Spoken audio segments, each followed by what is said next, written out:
Hello all of you, welcome back to my channel. मैं आज आप लोगों के लिए लेकर आ चुकी हूँ एक कलेक्टिव रीडिंग, जिसका टॉपिक रहने वाला है कि जिनके बारे में आप सोच रहे हैं वो आपको लेकर कैसा महसूस कर रहे हैं। यानी जिस पर्सन के बारे में आप करेंटली सोच रहे हैं वो आपको लेकर कैसा फील कर रहे हैं, इस वक्त कैसा महसूस कर रहे हैं।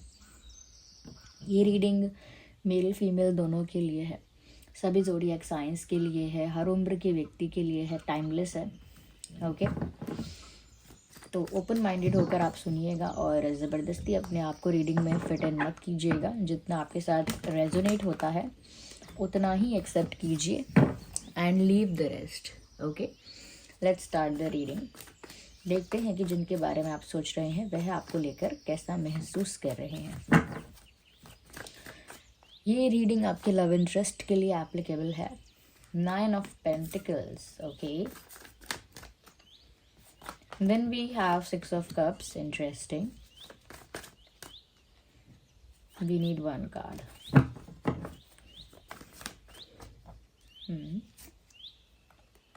Queen of Pentacles. Interesting. There's a card popping out. Wheel of Fortune. Okay, आगे हम क्लैरिफाई करेंगे और भी क्लैरिफाई करेंगे। देखिए, मुझे यहाँ पर जो चीज़ नज़र आ रही है वो ये है कि जिस पर्सन के बारे में आप सोच रहे हो वह इंसान कहीं ना कहीं, व्यूअर्स, ऐसा लगता है कुछ चीज़ें एक्सपेक्ट कर रहा है आपके साथ। मेल फीमेल जो भी हैं, जिनके लिए भी आप ये रीडिंग देख रहे हैं, ऐसा लगता है they are expecting something from you. कुछ एक्सपेक्टेशंस हैं इनकी। उस एक्सपेक्टेशन में एक एक्सपेक्टेशन ये भी है, यानी कि एक उम्मीद, आशा ये भी है कि उनका आपके साथ यूनियन हो जाए, क्योंकि सेपरेशन है, ये चीज़ यहाँ नज़र आ रही है। आप लोग नो कांटेक्ट सिचुएशन में हैं, या फिर नो कम्युनिकेशन है, या कहीं ना कहीं कुछ कॉन्फ्लिक्ट है, कुछ डिफरेंस है, कुछ मिसअंडरस्टैंडिंग है, क्योंकि मुझे लग रहा है एक डिस्टेंस आप दोनों के बीच है। और उस डिस्टेंस की वजह से ही यहाँ पर ऐसा लगता है कि ये इंसान कुछ याद कर रहे हैं जो आपसे रिलेटेड है, या आपकी कुछ बातें उनको याद आ रही हैं, kind of missing you. Okay, तो ऐसा लगता है कि जिनके बारे में भी आप सोच रहे हैं ना व्यूअर्स, वो इंसान भी आपको याद कर रहे हैं। If you are missing this person, अगर आप इस इंसान को याद करते हैं या याद कर रहे हैं, ये इंसान भी आपको याद कर रहा है या कर रही हैं। ओके, इनफैक्ट मुझे ऐसा लगता है कि ये आपको इस इंटेंट से याद कर रहे हैं कि इनको दोबारा आपके साथ एक होना है। ओके, आपके साथ यूनाइट होना है, आपके साथ यूनियन में आना है। तो मुझे लगता है कि इनको ये सेपरेशन या ये नो कांटेक्ट अच्छा नहीं लग रहा। अगर आप लोगों का नो कांटेक्ट या सेपरेशन है, या जिस भी तरह का डिफरेंस या डिस्टेंस आया है, इनको ये डिस्टेंस पसंद नहीं आया है, अच्छा नहीं लग रहा है। ये आपको याद कर रहे हैं और कहीं ना कहीं आपके साथ वापस एक होना चाहते हैं, यानी कि आपके साथ यूनियन चाहते हैं। यहाँ पर ऐसा भी दिख रहा है कि इनके साथ कुछ ऐसे एक्सपीरियंसेस हो रहे हैं, या इन्हें ऐसी कुछ चीज़ें दिख रही हैं जो बार बार इनको आपकी याद दिलाती हैं। जैसे आपका फेवरेट सॉन्ग है, आपके जैसी ही ड्रेस उन्होंने कहीं और देख ली है, कोई और पहना है, या आपका ही नाम है जो किसी और का भी नाम है, या कहीं आपका नाम सुन लिया है, या फिर आपसे रिलेटेड चीज़ें जो आपको पसंद है, जो आप खाते हो, या जो आपकी फेवरेट है, समथिंग अबाउट यू, कुछ ऐसा जो बार बार आपकी याद दिलाए। ऐसी चीज़ें इनको कुछ ज़्यादा नज़र आ रही हैं, कुछ ज़्यादा दिख रही हैं। तो बार बार इनका माइंड जो है, इनके इमोशंस जो है ट्रिगर हो रहे हैं, और बार बार इनको आपकी याद आ रही है। और उसी याद करने से ये चाहते हैं कि यूनियन हो जाए। फीमेल हैं तो भी चाहती हैं। कहीं ना कहीं ये सेपरेशन, ये नो कांटेक्ट और ये नो कम्युनिकेशन उनको रास नहीं आ रहा। They are not okay with it. यहाँ पर मुझे ऐसा भी नज़र आ रहा है व्यूअर्स, कहीं ना कहीं this you as an independent person, उनको ऐसा लगता है कि आप एक ऐसे इंसान हो जो इमोशनली, मेंटली, हर तरह से, यानी फाइनेंशियली भी इंडिपेंडेंट हो। Like you are not dependent on anybody for your happiness. Like आप अपनी खुशी के लिए किसी पर डिपेंड नहीं हो, ना ही डेस्परेट हो, ना ही नीडी हो। बहुत ही इंडिपेंडेंट एनर्जी है आपकी, आपका ऑरा भी ऐसा ही है। तो कहीं ना कहीं वो ये चीज़ देखकर थोड़े से इंटिमिडेट होते हैं, थोड़ा सा ट्रिगर भी होते हैं कि व्यूअर्स, आप अकेले इतने खुश रहते हो, आप अकेले इतना एंजॉय कर रहे हो, या इंडिपेंडेंट हो, या कहीं ना कहीं बहुत कंप्लीट हो अपने आप में। ऐसा लगता नहीं है कि आपको ज़रूरत है किसी की, और यू नीड समवन और यू आर चेजिंग समवन, किसी को चेज़ कर रहे हो, किसी की ज़रूरत है, ऐसा दिखता नहीं है। तो यहाँ पर व्यूअर्स कहीं ना कहीं आप बहुत इंडिपेंडेंट हो, आपका ऑरा बहुत इंडिपेंडेंट है, फ्री है। तो मुझे ऐसा लगता है कि यहाँ पर ये इंसान ना आपकी पोजीशन को अपनी पोजीशन से कई ज़्यादा बेटर समझते हैं। उनको लगता है वो जिस सिचुएशन में है, जिस पोजीशन में है, अगर कंपेयर किया जाए तो आपकी पोजीशन कई ज़्यादा बेटर है। ओके, अच्छी पोजीशन है आपकी, आपका वे ऑफ लिविंग, आपका ऑरा, आपकी एनर्जी, आपका सिचुएशन, सब कुछ बेटर है इनसे। ओके, तो आपकी ऐसी इंडिपेंडेंट पर्सनालिटी देखकर उनको थोड़ा डर लगता है कि पता नहीं आप भी ये यूनियन चाहते होगे या नहीं। या उनको ऐसा फील होता है कि क्योंकि वो तो मिस कर रहे हैं और उनके साथ ऐसे एक्सपीरियंसेस हो रहे हैं, पता नहीं आपके साथ ऐसे एक्सपीरियंसेस हो रहे हैं या नहीं, पता नहीं आप मिस कर रहे हो या नहीं, पता नहीं आप ये यूनियन चाहते हो या नहीं, क्योंकि आप अकेले ही खुश दिखते हो। आपको आपको देखकर लगता भी नहीं है कि आपको ज़रूरत है किसी की। सो ये उनके माइंड में एक डाउट या एक क्वेश्चन क्रिएट करता है। Okay, because you are looking so good. आप काफ़ी खुश दिख रहे हो। ऐसा भी है कि शायद आपकी पर्सनालिटी में एक ट्रांसफॉर्मेशन हुआ है, एक चेंज आया है, जिसमें और ज़्यादा आपकी पर्सनालिटी डेवलप्ड दिखती है, और ज़्यादा ग्रूम्ड दिखती है, और ज़्यादा बेटर दिखती है। यहाँ पर मुझे ऐसा भी नज़र आ रहा है व्यूअर्स, क्योंकि अब उनकी ना रीच से आप थोड़ा बाहर हो गए हो। That's how they feel. उनको लगता है कि पहले आप इनकी रीच में थे। ओके, इनकी रीच में थे, इनकी पहुंच में थे, अप्रोचेबल थे। अब आप इनकी रीच से थोड़ा बाहर चले गए हो।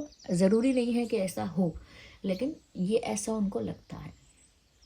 उनको लगता है पहले आप उनके कहीं ना कहीं बस में थे। अब बस में यानी कंट्रोल में नहीं, बस में यानी उनकी पहुंच में थे पहले आप। अब आप उनकी पहुंच से बाहर हो गए हो। उनके लिए कहीं ना कहीं आपको प्राप्त कर लेना अब इजी नहीं है। तो उनकी पहुंच से बाहर हो, आउट ऑफ रीच हो, ऐसा उनको लग रहा है। इसीलिए उन्होंने सोचा कि आपकी पोजीशन उनसे कई ज़्यादा बेटर है। यहाँ पर यह भी लग रहा है व्यूअर्स कि अब क्योंकि आप उनकी रीच से बाहर हो, आपकी वैल्यू बढ़ गई। जो इंसान रीच में होता है, या जो चीज़ें आपके आसपास होती हैं, इजीली अवेलेबल होती हैं, ओके, उनका इम्पोर्टेंस लाइफ में कम हो जाता है। ओके, जैसे ये टैरो डेक मेरे पास अभी है। ओहो, एस ऑफ कप्स, क्या बात है। ये टैरो डेक मेरे पास अभी है, तो शायद मैं इसकी इतनी इम्पोर्टेंस ना समझ पाऊँ, लेकिन जब ये मुझे मिलेगी नहीं, या कहीं खो जाएगी, या कहीं ना कहीं कुछ हो सकता है अगर इसमें, तो मुझे लगेगा कि वो होनी चाहिए थी। वो वाली डेक मुझे पसंद है, उससे मुझे रीडिंग करने में मज़ा आता है, तो तब उसकी इम्पोर्टेंस समझ में आएगी। तो ये तो मैंने एक फालतू सा एग्जाम्पल दे दिया है, लेकिन कहीं ना कहीं क्योंकि आपकी अवेलेबिलिटी अब इतनी नहीं है, आपकी प्रेजेंस इनकी लाइफ में अब इतनी नहीं है, अवेलेबिलिटी इतनी नहीं है, आप तक पहुंचने का एक्सेस इतना इजी नहीं है, तो जो चीज़ डिफ़िकल्ट हो गई, चैलेंजिंग हो गई, वो अपने आप ही इंपॉर्टेंट हो गई, स्पेशल हो गई, वैल्यूएबल हो गई। That is what is happening with this person. इनके लिए अब आपको पाना थोड़ा चैलेंजिंग है, और यही चीज़ इस चीज़ को इम्पॉर्टेंट बताती है कि जिसको पाना मुश्किल हो, जिसको पाना टफ हो, जिसको पाना थोड़ा सा थोड़ा कठिन हो, वही चीज़ बहुत स्पेशल, बहुत वैल्यूएबल और बहुत ऊंचे दर्जे की मानी जाती है। अभी आपको भी वो ऐसा ही समझ रहे हैं, आउट ऑफ रीच समझ रहे हैं, और आउट ऑफ रीच होने के बाद ही आप इनके लिए ज़्यादा स्पेशल हो गए हो। और ज़्यादा स्पेशल होने का प्रूफ ये है कि ये अब आपको कुछ ऑफ़र भी करना चाहते हैं। तो यूनियन तो चाहते ही हैं, विद दैट यूनियन, उस यूनियन के साथ साथ they want to offer you something.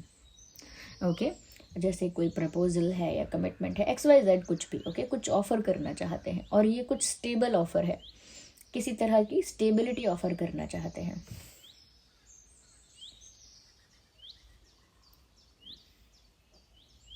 Yes, मुझे यहाँ पर ऐसा लगता है कहीं ना कहीं अपनी किस्मत पर इनको बहुत फेथ है, या इन्होंने डेस्टिनी को सरेंडर कर दिया है कि अगर मेरी डेस्टिनी में है ना, तो ये रिश्ता या फिर ये कनेक्शन घूम के वापस ज़रूर मेरी लाइफ में आएगा, या फिर ये इंसान मुझे ज़रूर मिलेगा। अगर मेरी डेस्टिनी में है तो कोई उसे बदल नहीं पाएगा, कोई उस चीज़ को छीन नहीं सकता मुझसे। तो if it is in my destiny, it will happen to me any. अगर मेरे भाग्य में लिखा है तो वो वैसे भी होगा ही। क्योंकि यहाँ पर एस ऑफ कप्स का कार्ड आया था, मुझे ऐसा लगता है कि कहीं ना कहीं इस इंसान की फीलिंग्स तो जेन्युइन है। हाँ, ये हो सकता है कि इस इंसान को हमेशा थोड़ा पुश चाहिए, थोड़ा पुश चाहिए, थोड़ा झटका चाहिए। जब तक झटका नहीं लगता है, इनको एहसास नहीं होता है कि कहाँ हैं, क्या कर रहे हैं। तो मुझे लगता है कि इनको एक पुश मिला है आपके साथ, सेपरेशन या फिर नो कॉन्टैक्ट या जो भी सिचुएशन रही है, नो कम्युनिकेशन, इसी सिचुएशन से उन्हें एक ऐसा पुश मिला है जिसकी वजह से इनका प्यार थोड़ा मल्टीप्लाई हुआ है। इनके इमोशंस थोड़े से ऐड ऑन हुए हैं, थोड़े ज़्यादा इंटेंस हुए हैं। तो इनका प्यार तो मुझे यहाँ पर प्योर ही नज़र आ रहा है। Okay, pure feelings, pure love, कहीं ना कहीं प्योर रिस्पेक्ट नज़र आ रही है। आपकी पोजीशन को भी बेटर मानते हैं, कहीं ना कहीं आप स्पेशल भी मानते हैं। तो ये अपने आप दर्शाता है that this person respects you lot. Respect भी बहुत कर रहे हैं, इमेंस लव भी है। कहीं ना कहीं किस्मत में भी विश्वास है कि किस्मत ज़रूर आप दोनों को वापस मिलाएगी। Okay, so they have a strong faith in the destiny. देखिए, मैंने कहा ना कि इनको किस्मत पे पूरा विश्वास है कि किस्मत वापस आप दोनों को मिलाएगी। और 6 ऑफ वैंड्स का कार्ड आ गया। 6 ऑफ वैंड्स विक्ट्री को दर्शाता है। विक्ट्री यानी कि जीत, कि उनको अगर यूनियन चाहिए और उनको किस्मत पे भी विश्वास है कि ज़रूर होगा, तो व्यूअर्स जीत यहाँ पर सच में होगी। उनका विश्वास झूठा नहीं है। यूनियन भी होगा, आप दोनों के प्यार की जीत होगी या रिश्ते की जीत होगी, कुछ भी कह लीजिए, या इन्होंने जो इंटेंट रखा है उसकी जीत होगी, पर यहाँ विक्ट्री है। ओके, जीत यहाँ पर हो रही है और इसी प्यार की जीत हो रही है। ये अनकंडीशनल लव जो हम देख रहे हैं या प्योर लव जो हम देख रहे हैं, उसकी जीत यहाँ पर हो रही है। They are very confident. Okay, confident नहीं कहेंगे तो फेथ बहुत स्ट्रॉन्ग है उनका कि ज़रूर यूनियन भी होगा, ज़रूर वो अपना प्यार भी आपको ऑफ़र कर पाएंगे, यानी कोई स्टेबल ऑफ़र भी दे पाएंगे और जीत उनके हिस्से में आएगी क्योंकि उनका प्यार सच्चा है। ओके, इसीलिए उनको कॉन्फिडेंस पूरा है। Even I think they want to marry you. थोड़ा मुझे ये कार्ड शादी वाली वाइब दे रहा है। ऐसा लगता है कि कुछ स्टेबल ऑफ़र करने का मतलब शायद यहाँ पर ये भी हो सकता है कि वो शादी का कोई प्रपोज़ल देना चाहते हैं। ओके, या एंगेजमेंट के लिए कुछ रिंग वगैरह ऑफ़र करना है या फिर कोई कमिटमेंट के लिए बात करना है, बट समथिंग जो चीज़ों को शादी तक लेकर जाए, कुछ ऑफिशियल। मुझे लगता है व्यूअर्स कि वैसे तो इन्होंने डेस्टिनी पर छोड़ा हुआ है और डेस्टिनी पर फेथ भी रखा हुआ है, बट फिर भी okay 30 to 50%, okay 30 to 50% chances हैं कि इस बीच भी ये इंसान पेशेंस ना रख पाए और अचानक से कुछ करे, अचानक से कोई एक्शन, अचानक से कोई कॉल या मैसेज, अचानक से सडनली आउट ऑफ नोवेयर कुछ ये इंसान करे, कुछ ऐसा जो अनएक्सपेक्टेड है, अचानक है। तो कुछ कर सकते हैं ये अचानक, लेकिन बहुत ही कम इसका पॉसिबिलिटी है। लाइक मैंने कहा ना 30 to 50% इस चीज़ की पॉसिबिलिटी है। कहीं ना कहीं व्यूअर्स कार्ड्स यहाँ बहुत अच्छे आए हैं। 9 ऑफ पेंटिकल्स है, एस ऑफ कप्स है, 6 ऑफ कप्स है, 6 ऑफ वैंड्स भी है, डेस्टिनी वाला कार्ड व्हील ऑफ फॉर्च्यून भी है। मुझे लगता है व्यूअर्स चीज़ें तो फेवर में ही हैं। प्लैनेट्स जो हैं, प्लैनेट्स एनर्जीज आप दोनों के फेवर में ही हैं। इट इज़ जस्ट दैट कोई मिसअंडरस्टैंडिंग है या फिर ये एक ईगो का बैटल रहा है, और या फिर मुझे ऐसा लगता है कि कहीं ना कहीं ये इम्पोर्टेंस की बात रही है कि इम्पोर्टेंस कितनी दी है, कितनी नहीं दी है। ओके, क्या ऑफ़र किया है, क्या ऑफ़र नहीं किया है। तो यहाँ पर कोई ऐसा नहीं लगता है कि इस इंसान का कोई रॉन्ग इंटेंशन कभी रहा है या किसी रॉन्ग ट्रैक पर ये जाना चाहते हैं या चले गए हैं, ऐसा नहीं है। मैं कमेंट्स में देखती हूँ काफ़ी लोग, अभी मैंने 1-2 कमेंट पहले भी देखा था, अभी दोबारा भी देखा है कि लोग बोलते हैं मैम जिसके लिए मैं रीडिंग देख रही थी या देख रहा था उसकी शादी हो रही है, they getting married to someone else, third party से शादी हो रही है, या फिर वो किसी और को कमिट कर चुके हैं, या फिर वो किसी और के हो गए हैं।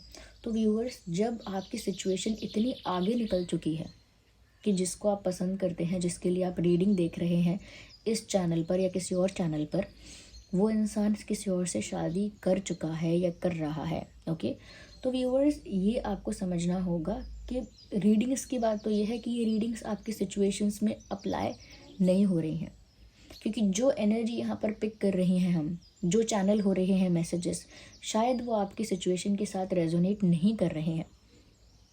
शायद आपने ज़बरदस्ती अपने आप को सिचुएशन में फिट इन किया है, लेकिन वो आपके लिए शायद वो मैसेजेस हैं नहीं। और दूसरी बात, जो आपके लिए गाइडेंस है, जिनके साथ ऐसा हो रहा है व्यूअर्स, ये जनरल रीडिंग आपके साथ रेजोनेट अगर नहीं कर रही है, आपको नहीं हेल्प कर रही है, तो एक गाइडेंस मैंने आपको हमेशा रीडिंग्स के थ्रू दी है कि आप अपनी सिचुएशन के अकॉर्डिंग डिसीजन लीजिए। अगर आपको दिख रहा है कि आपकी सिचुएशन बहुत हद तक हाथ से निकल चुकी है, इट इज़ ऑल गॉन, तो जो मैंने आपको हमेशा बताया है, अपनी सेल्फ रिस्पेक्ट को मेंटेन करके रखिए, अपने ऊपर फोकस करना स्टार्ट कीजिए, अपने मेंटल वेलबींग पर, अपने स्पिरिचुअल वेलबींग पर ध्यान दीजिए, अपनी स्पिरिचुअल जर्नी पर, या अपने टैलेंट को पॉलिश करने पर, अपने टैलेंट को कहते हैं कि उसको थोड़ा ब्रशअप कीजिए, उसे पॉलिश कीजिए, या अपने लाइफ में कुछ चेंज लाइए। और वो सारे चेंज आपके खुद के लिए होने चाहिए। अपना पैटर्न चेंज कीजिए, पर्सपेक्टिव चेंज कीजिए, प्रायोरिटीज़ को चेंज कीजिए। और डेस्परेशन, चेज़ करना, डेस्परेट होना, चेज़ करना, या अपने आप से ज़्यादा किसी को इतना इम्पोर्टेंस दे देना जो आपको इम्पोर्टेंस देना नहीं चाहता, ये सब चीज़ें व्यूअर्स आपका कॉन्फिडेंस ही डाउन नहीं करेंगी, ये आपको अंदर से तोड़ेंगी, अंदर से वीक कर देंगी। आप इन सिचुएशंस से अपने आप को बाहर निकालिए। You are much more than that. अगर एक पर्सन आपको शादी नहीं कर रहा, आपसे शादी करना चूज़ नहीं कर रहा या नहीं कर रही हैं, तो आप अपनी लाइफ को वहाँ एंड मत समझिए। That is not the end of the world.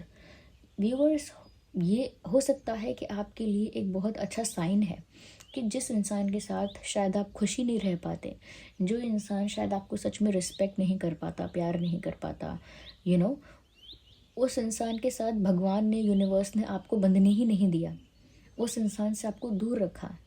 Okay, तो व्यूअर्स, ये एक तरीका है। अगर आप ज़्यादा स्पिरिचुअल हैं और आपका किसी से रिश्ता टूट रहा है, कोई आपसे दूर हो रहा है, तो व्यूअर्स, वो आपके लिए अच्छा ही नहीं है, आपकी ग्रोथ के लिए, आपके फ्यूचर के लिए अच्छा नहीं है, इसीलिए वो आपसे दूर हो रहा है।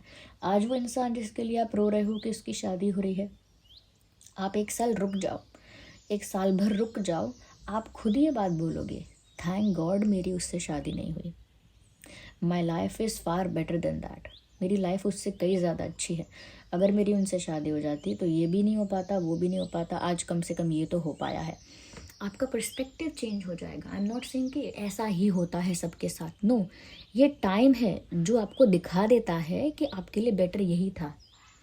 ओके, तो उस चीज़ के लिए थोड़ा सा अंडरस्टैंडिंग अपनी रखिए, थोड़ी मेच्योरिटी को बढ़ाइए और पर्सपेक्टिव थोड़ा बड़ा कीजिए। हायर पर्सपेक्टिव के साथ सोचिए कि ये हुआ है, इसका मीनिंग अच्छा होगा, क्योंकि मैं इतनी अगर अच्छी हूँ या मैं इतना अच्छा हूँ, ये मेरे अंदर सच्चाई है, या मैं जेन्युइन हूँ, या मेरा इंटेंशन भी अच्छा है, सब अच्छा है, फिर भी ये इंसान मुझे नहीं मिला है व्यूअर्स, क्योंकि वो आपके लिए अच्छा नहीं है। ओके, आप उस इंसान के लिए शायद बहुत अच्छे होंगे, लेकिन वो आपके लिए अच्छा नहीं है। Think about that also. आपको दुखी देखकर कमेंट्स में इस तरह का आप पेन जो है व्यक्त करते हैं, दुख अपना व्यक्त करते हैं, वो जानकर भी पीड़ा होती है, बुरा लगता है कि किसी का दिल इस तरह से टूट रहा है। रीडिंग्स भी उसको हेल्प नहीं कर पा रही हैं, किसी और तरह की प्रैक्टिस भी उसको हेल्प नहीं कर पा रही है। व्यूवर्स, आप खुद अपने आप को हेल्प कर पाओगे। You are able to help yourself. आप खुद को संभाल सकते हो। थोड़ा सा पर्सपेक्टिव शिफ्ट करो। कमेंट्स में आप लोगों को बहुत लोग समझाते भी हैं कि परेशान मत हो, ये मत हो, मैं देखती हूँ सब। ओके, मैं इन कमेंट्स को लाइक नहीं करती हूँ, ऐसे दुखी कमेंट्स को लाइक नहीं करती हूँ, क्योंकि ऐसा ना सोचो आप लोग कि यहाँ मुझे पेन हो रहा है और ये इसको लाइक कर रही हैं, ये इनको पसंद आ रहा है ये चीज़, वो इसीलिए लाइक नहीं करती हूँ, पढ़ लेती हूँ मैं। ओके, तो वो उनके लिए कहा मैंने। सॉरी अगर रीडिंग से थोड़ा डाइवर्जन हुआ है, लेकिन ये ज़रूरी भी था। ओके, हार्ट ब्रेक्स भी हो रहे हैं ना, तो वो कमेंट्स भी आते हैं और रीडिंग्स के टॉपिक्स अलग होते हैं, हम उस कमेंट को या उन बातों को कभी एड्रेस नहीं कर पाते हैं। थोड़ा सा मैंने टाइम लेकर बोल दिया है, अगर किसी को अच्छा नहीं लगा है तो मैं सॉरी बोलती हूँ। ओके, तो यहाँ पर व्यूअर्स, अगर हम ज़ोडिएक साइंस की बात करें, जिस पर्सन के लिए ये रीडिंग है, उनका ज़ोडिएक साइन या आपका Taurus, Virgo, Capricorn, Cancer, Scorpio, Pisces, Aries, Leo, Sagittarius, Gemini, Libra, Aquarius हो सकता है, क्योंकि सभी साइंस यहाँ पर कवर हुए हैं।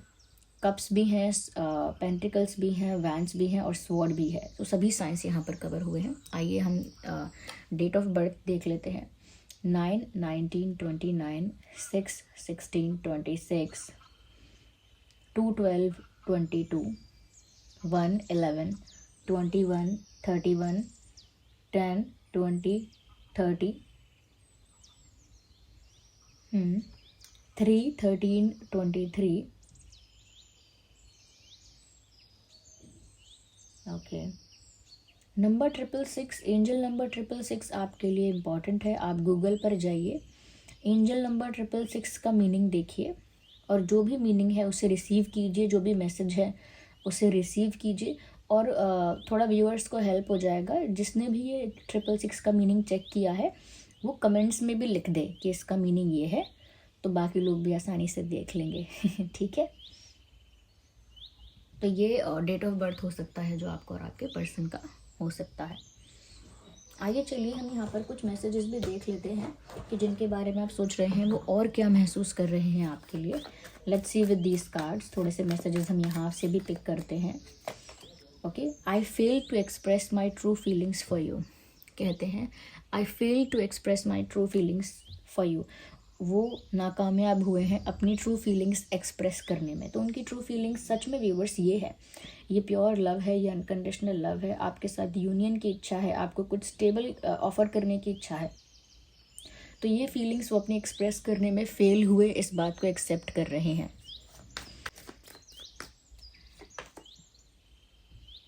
I feel uncomfortable with you. मुझे ऐसा लगता है कहीं ना कहीं व्यूवर्स एक नर्वसनेस इस इंसान के अंदर है। ओके, एक नर्वसनेस भी है, एक हेजिटेशन भी है, और क्योंकि मैंने कहा कि आपके अंदर कुछ बातें ऐसी हैं जो इनको थोड़ा सा ट्रिगर कर देती हैं, थोड़ा सा नर्वस भी कर देती हैं। यहाँ पर अनकंफर्ट का मतलब ये नहीं है viewers that they don't feel happy with you और दे डोंट लाइक यू। यहाँ पर ये है कि दे फील नर्वसनेस उनको फील होती है, एक तरह का ट्रिगरिंग मोमेंट उनके लिए हो जाता है जहाँ उनके इमोशंस भी ट्रिगर हो जाते हैं। Okay, and I feel sorry for doubting on you. उन्होंने अगर आपके इंटेंशन पर या आप पर किसी भी तरह का डाउट किया है, they feel sorry about that. उनके लिए उस बात के लिए इनको पछतावा है, उस बात के लिए सॉरी फील करते हैं, अपोलोजाइज़ करते हैं। अगर उन्होंने डाउट किया है या क्वेश्चन किया है या कुछ ऐसा ऑब्जेक्शन आप पर उठाया है, तो उस चीज़ के लिए ये माफ़ी चाहते हैं, सॉरी फील करते हैं। Let's take the last card. I wanted to teach you a lesson. मुझे लगता है व्यूअर्स कहीं ना कहीं ये जो इंसान है ना, आपको अपनी इम्पोर्टेंस रियलाइज़ करवाना चाहते थे, लेकिन उल्टा हो गया। इनको आपकी इम्पोर्टेंस रियलाइज़ हो गई, यानी कि इन्होंने डिस्टेंस मेंटेन किया ये सोचकर कि आप भागे भागे आओगे, डेस्परेट होकर हाथ जोड़े हुए आओगे, या फिर कहीं ना कहीं चेस करते हुए रोते रोते लौट आओगे और आपको इनकी इम्पोर्टेंस समझ में आ जाएगी। लेकिन हुआ इसका उल्टा। आप तो कहीं भागे भागे नहीं गए, उल्टा इनको ही आपकी इम्पोर्टेंस समझ में आ गई, और अब ये बहुत ज़्यादा कोशिश कर रहे हैं या एक्सपेक्ट कर रहे हैं कि सब कुछ ठीक हो, यूनियन भी हो जाए, ऑफ़र भी वो आपको कर पाएँ और आप ऑफ़र एक्सेप्ट भी करो, उनकी फीलिंग्स को भी समझो। तो अब उनका ट्रैक चेंज हुआ है, और पहले ऐसा था कि वो ऐसा एक्सपेक्ट करते थे कि वो आपको अपनी इम्पोर्टेंस रियलाइज़ करवाएंगे, जबकि आप तो वहीं हैं। उनको ऐसा भी लगता है कि आप एक बेटर पोजीशन या सिचुएशन में हैं। तो आपको तो कुछ उनकी इम्पोर्टेंस रियलाइज़ हुई कि नहीं हुई, लेकिन उनको आपकी इम्पोर्टेंस बहुत रियलाइज़ हो गई। So this was the reading. I hope it was helpful for you. Bye, take care.